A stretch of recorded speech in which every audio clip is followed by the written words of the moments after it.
Different between vertebrate and invertebrate animal.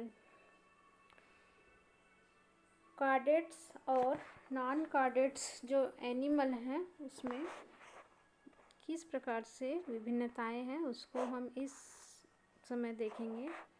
जो animal kingdom को दो प्रमुख समूहों में विभाजित किया गया है, एक होता है कार्डेट्स और दूसरा नॉन कार्डेट्स। जो नॉन कार्डेट्स होते हैं उनमें वर्टिब्रल कॉलम नहीं पाए जाते, और जो कार्डेट्स या वर्टिब्रेट होते हैं उनमें रीढ़ की हड्डी या वर्टिब्रल कॉलम पाए जाते हैं। तो अभी हम इसमें कैरेक्टर्स देखेंगे। इनवर्टिब्रेट्स या नॉन कार्डेट्स का पहले देखेंगे, उसके बाद वर्टिब्रेट एनिमल्स। सबसे पहले देखते हैं सिमेट्री। जो इनवर्टिब्रेट एनिमल है वो या तो रेडियली सिमेट्रिकल होते हैं या फिर बायरेडियली सिमेट्रिकल होते हैं, या इसमें सिमेट्री एब्सेंट होती है। जैसे कि स्टार फिश होता है एस्टेरियास, उसको केंद्रीय अक्ष से गुजरने वाली कोई एक रेखा से अगर काटते हैं तो वो दो बराबर भागों में विभाजित हो जाता है, और वो एक से अधिक केंद्रीय अक्ष से गुजरने वाले एक से अधिक रेखाओं से दो बराबर भागों में बट जाता है, इसलिए वो रेडियली सिमेट्रिकल होता है। और अगर केवल एक केंद्रीय अक्ष से दो बराबर भागों में बंटता है तो वो बायरेडियल सिमेट्रिकल। और इसी प्रकार से वर्टिब्रेट में पाया जाता है बायलेटरल सिमेट्रिकल पाया जाता है, मतलब केंद्रीय अक्ष से गुजरने वाली केवल एक रेखा से ये दो बराबर भागों में बंटते हैं। उसके बाद सेकंड देखते हैं, मेटामेरिस्म देखते हैं। और इनवर्टिब्रेट में ट्रू या फिर स्यूडो मेटामेरिस्म पाया जाता है या फिर अब्सेंट होता है, जबकि वर्टिब्रेट में ट्रू मेटामेरिस्म पाया जाता है। इसका थर्ड देखते हैं, पोस्ट एनल टेल देखते हैं। जो इनवर्टिब्रेट है उसमें एब्सेंट होता है, जबकि जो वर्टिब्रेट है उसमें प्रेजेंट होता है। ये पोस्ट एनल टेल का पाया जाना वर्टिब्रेट होने के लिए एक बहुत ही महत्वपूर्ण लक्षण है। उसके बाद देखते हैं ग्रेड ऑफ ऑर्गेनाइजेशन। जो इनवर्टिब्रेट होते हैं प्रोटोप्लाज्मिक या फिर आर्गन सिस्टम इसमें पाया जाता है, जबकि वर्टिब्रेट में आर्गन सिस्टम तक का ऑर्गेनाइजेशन पाया जाता है। जर्म लेयर देखें तो जो इनवर्टिब्रेट होते हैं वो डिप्लोप्लास्टिक या फिर टिप्लोप्लास्टिक होते हैं, या फिर इसमें जर्म लेयर एब्सेंट होते हैं, जबकि जो वर्टिब्रेट्स एनिमल होते हैं वो ट्रिप्लोप्लास्टिक होते हैं, 3 जर्म लेयर इसमें पाए जाते हैं। उसके बाद सीलोम या बॉडी कैविटी देखते हैं। देह गुहा, मतलब डॉर्सल सरफेस और वेंट्रल सरफेस के बीच का जो गैप है वो सीलोम कहलाता है।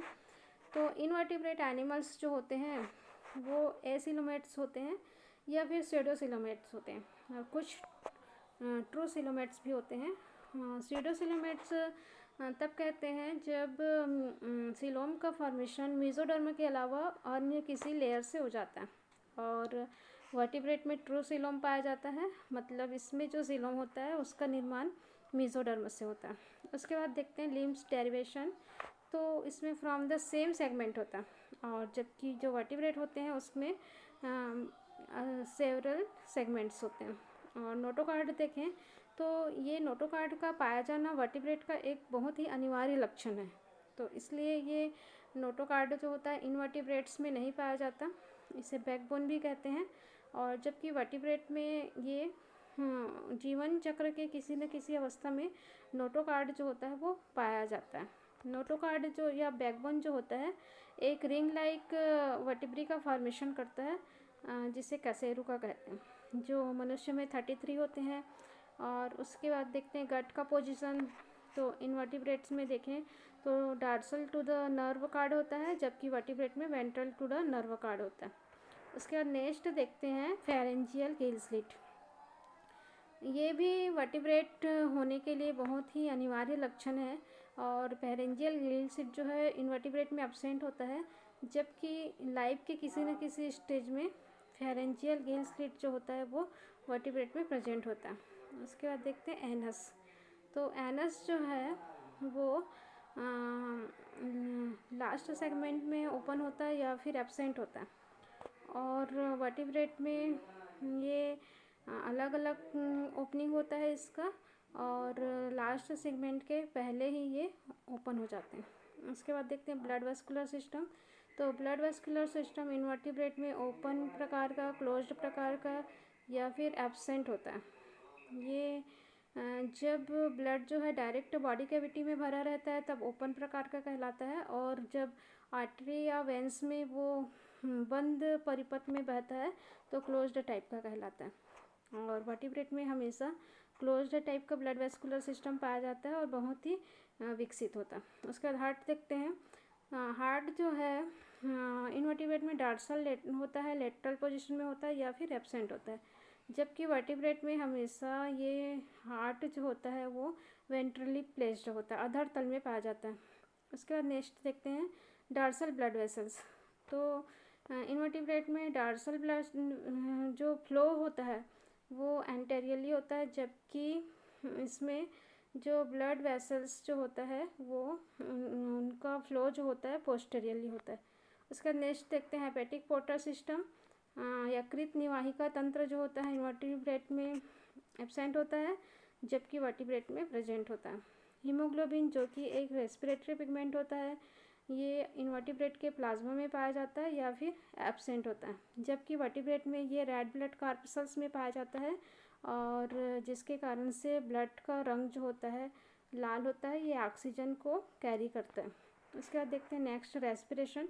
रेस्पिरेशन जो है बॉडी सरफेस से हो सकता है, गिल्स से हो सकता है या ट्रेकिया से हो सकता है, जबकि वर्टिब्रेट में गिल्स या लंग्स से होता है, जैसे मछलियों में या टैडपोल्स में गिल्स के द्वारा होता है।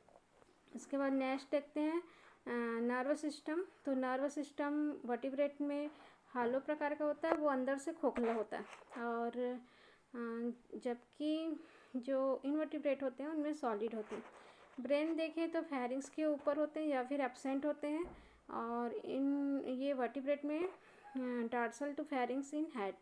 और नर्व कार्ड देखें तो इनवर्टिब्रेट में डबल होता है, वेंट्रल और गैंग्लिया का फॉर्मेशन करता है, जबकि वर्टिब्रेट में सिंगल होता है, डॉर्सल पार्ट में होता है और गैंग्लिया का फॉर्मेशन नहीं करता है। उसके बाद देखते हैं segmentation nerve root, segmental nerve root. तो इनवर्टिब्रेट में डॉर्सल या वेंट्रल नर्व रूट पाए जाते हैं जो कि सेपरेट नहीं होते हैं, जबकि वर्टिब्रेट में डॉर्सल और वेंट्रल रूट्स जो होते हैं वो सेपरेट होते हैं। उसके बाद रिप्रोडक्शन देखें तो इनवर्टिब्रेट में एसेक्सुअल रिप्रोडक्शन पाया जाता है, जबकि वर्टिब्रेट में सेक्सुअल रिप्रोडक्शन पाया जाता है। दोनों ही प्रीडोमिनेंट होते हैं। और इसमें देखते हैं रीजनरेशन पावर। तो बहुत ही अच्छा रीजनरेशन पावर पाया जाता है इनवर्टिब्रेट में, जिसमें टूटे फूटे जो अंग होते हैं उसका फिर से निर्माण हो जाता है, और जो वर्टिब्रेट्स होते हैं उसमें यूजुअली पुअर होता है। अब बॉडी टेम्परेचर देखें तो इनवर्टिब्रेट जो होते हैं कोल्ड ब्लडेड होते हैं, और इसलिए ये जब वातावरण की परिस्थिति इनके अनुकूल नहीं होती तो ये ऐसे स्थानों में चले जाते हैं जहाँ पर हाइबरनेशन में चले जाते हैं, निष्क्रियता में चले जाते हैं, ताकि उनके शरीर को नुकसान ना पहुँचे। और जो वर्टिब्रेट होते हैं वो भी या तो कोल्ड ब्लडेड होते हैं या वार्म ब्लडेड होते हैं, जैसे कि मनुष्य जो होते हैं वार्म ब्लडेड होते हैं। और इस प्रकार से कार्डेट्स होने के लिए 3 मूलभूत अनिवार्य लक्षण होने चाहिए, जिसमें से एक है फेरेंजियल गिल स्लिट का पाया जाना, दूसरा है नोटोकार्ड या वर्टिब्रल कॉलम का पाया जाना, और तीसरा है नर्व कार्ड का पाया जाना। इस प्रकार से हम देखते हैं कि वर्टिब्रेट और इनवर्टिब्रेट में बहुत सारे लक्षण हैं।